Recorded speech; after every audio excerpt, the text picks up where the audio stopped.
Alright, on the video today we're going to do a quick review of these two flashlights. Just kind of a comparison, just because this one's newer and this one I've tried and tested. I use it all the time. So we're going to go over the two and my personal beliefs in these lights. So the good old faithful here is the one that I use most of the time, which is the Powertac. It is an E5.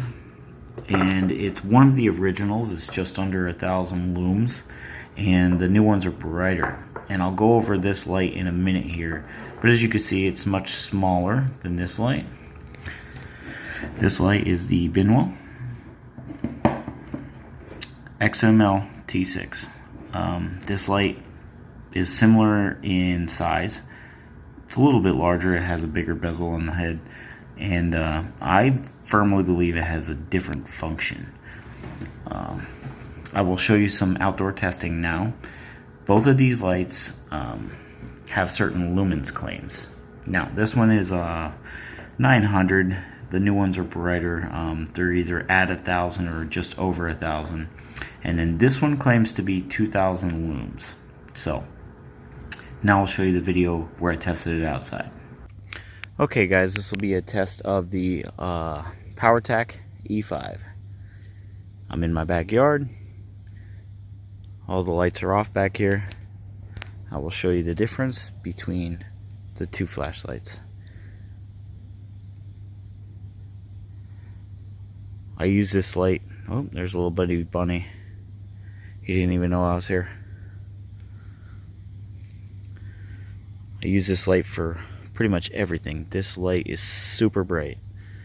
I can illuminate a big area, as you can see. Now we're completely dark, and I'll show you the Binwell XML T6. First we will focus the beam as far out as we can. See if I can locate. There's that bunny.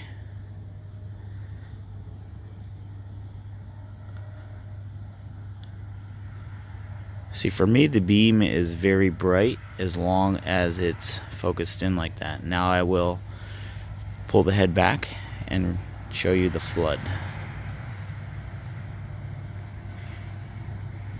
And that is cool. That's what I like about this light. It's a very good handheld light, and with the beam all the way pulled back like that, you illuminate a huge area.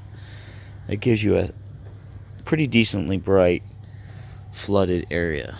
And then if you want to focus the beam, you just push it out like that. So now I'll do a side-by-side with the Binwell and the Powertac E5. There's the Powertac.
Alright, so we're back. Now, a couple of things I want to note here.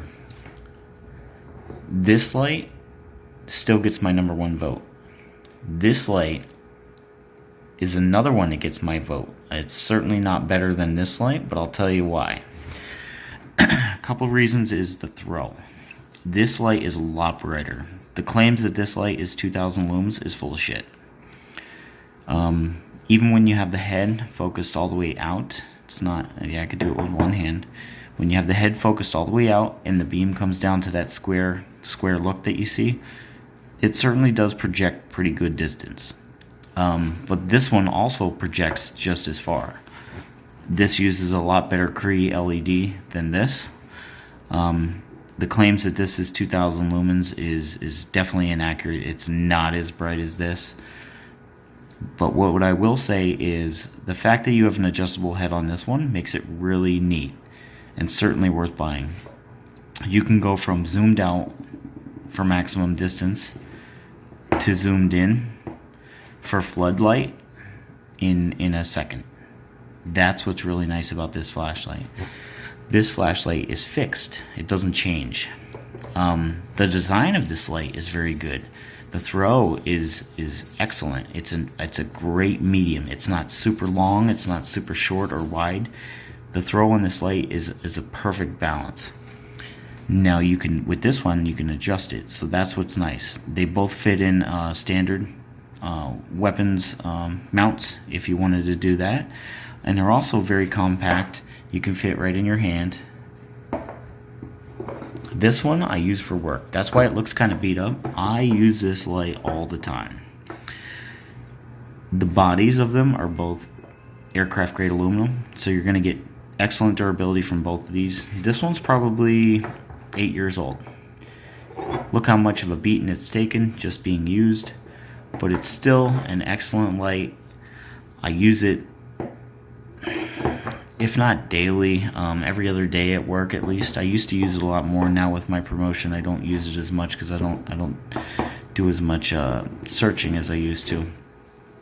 But I would certainly use both of these lights at work. Here's the kicker.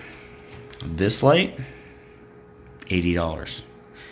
Takes two CR123 batteries, so those lithium ions, the little short ones, and they're kind of expensive. You can get them on Amazon, made by Duracell, and that's probably your best bang for your buck as far as the 123 batteries. You can get like 20 of them for like $6 or $8. If you get the Surefire brand or any other expensive brand, they make Energizer ones that are really powerful and last a long time. You're gonna pay $6, $5, $6. I've seen all the way up to $8 per battery, and this light takes two of them. There's brighter lights out there, sure, but this light is a great balance for a light that just fits in your hand. It's actually so concealable. It's very portable. It goes right on my work belt, and you don't even know it's there. It never falls out of its case. Has a little tiny clip on it. This one did come with a lanyard. You can see the hole in the back there. I just took it off. It was a lanyard similar to this. I just didn't need it. It was always in the way, so I took it off. Here's another thing with this light here. You can get two of these for $20 on Amazon, and I'll include the description in the link below. So for a $10 light, for this to be that good, it is certainly worth purchasing. In a heartbeat, I would buy these as a gift for people. I would recommend this light to people.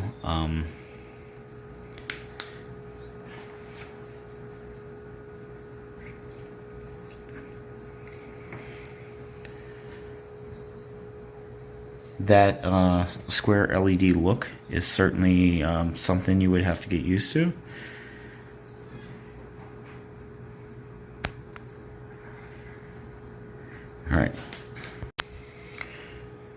Alright, we're back after a short little commercial break. So I would certainly recommend this light, and even this light, for military, police officers, corrections officers, even outdoors people who want to mount this light on a gun, a firearm, they want to take it with them jogging.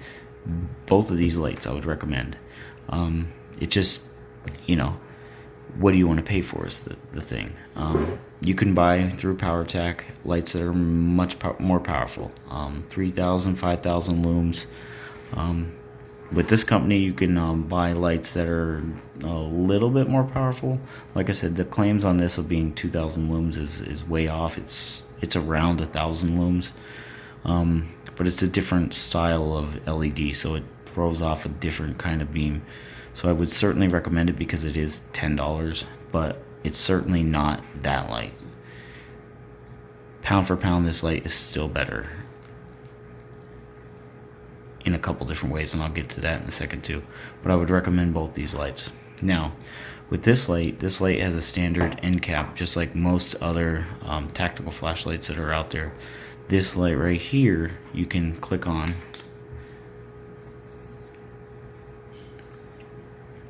just like any other flashlight. But if you want to cycle through the modes, there's no button. This end cap is the way you cycle through the modes. So you still have to turn the light on. Once you have it on, you have to lightly press it like this. That's medium, that's low.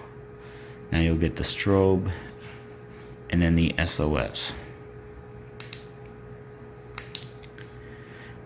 And on hard clicks, it's all the way on.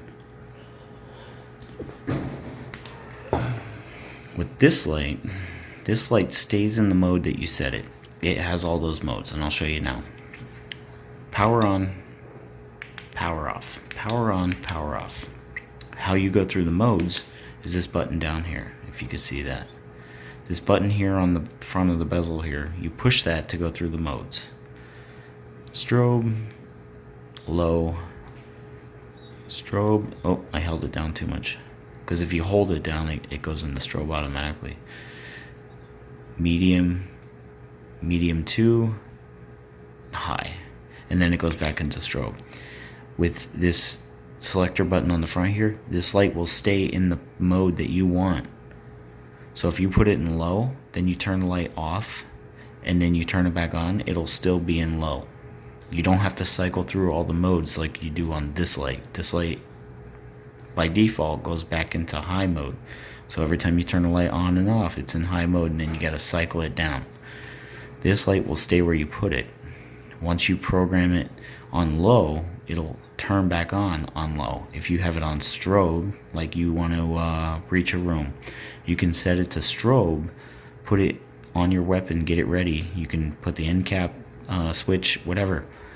You can get it ready, and then when you go into a room, when you turn it back on, it'll automatically be on strobe. It'll be on the last setting that you put it on. So that's what's nice about this light, and you get, you get what you pay for. But this certainly is a good light for the money.